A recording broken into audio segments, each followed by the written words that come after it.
There was a doctor in Canada. He was talking to a sheikh. The sheikh asked the doctor, what was the most strangest thing that you've seen in your work? He said, one day I was in the hospital, in the emergency area, and there was a young individual, an adult, around 21 years old.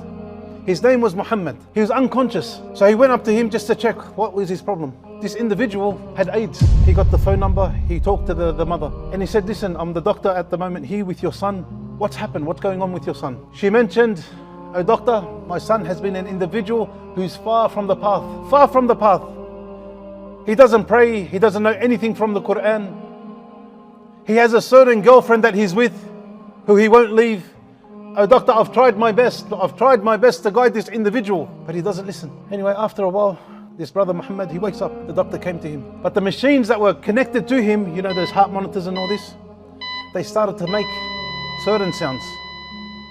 And the doctors and the nurses understood that this is a time where he may pass away. So the doctor here now, as any Muslim would do, we have to try to get him to say the Shahada. We need him to repent back to Allah subhanahu wa ta'ala before he passes. He gets on the phone and he says, listen, you better get here because your son's in a very, very bad state. You need to come to the hospital now. She said, I'll do my best. So he went now. The doctor went to the patient Muhammad and he said to him, قُل لَا إِلَهَ إِلَّا اللَّهِ. He wouldn't say anything.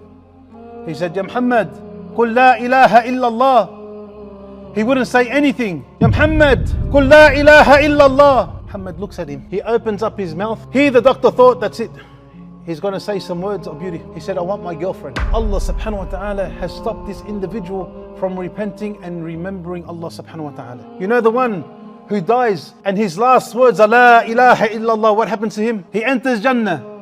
This individual was stopped due to his sins. And I'm asking you all by Allah subhanahu wa ta'ala, now is your time to come back. Before you're on your deathbed, before Allah subhanahu wa ta'ala sends down Malik al-Maut to take your soul. So this individual Muhammad comes and he passes away. His mother made it and she said, yeah, doctor, wallah, he was a good kid, but he wanted to go to Hajj when he became older. And your youth, all the young brothers that are here and the young sisters that are inside, you always think, you know what, I'm too young. I'm too young to grow my beard. I'm too young to put on the hijab. I'm too young to dress properly. I'm too young to do this and that. Wallahi, you're not too young.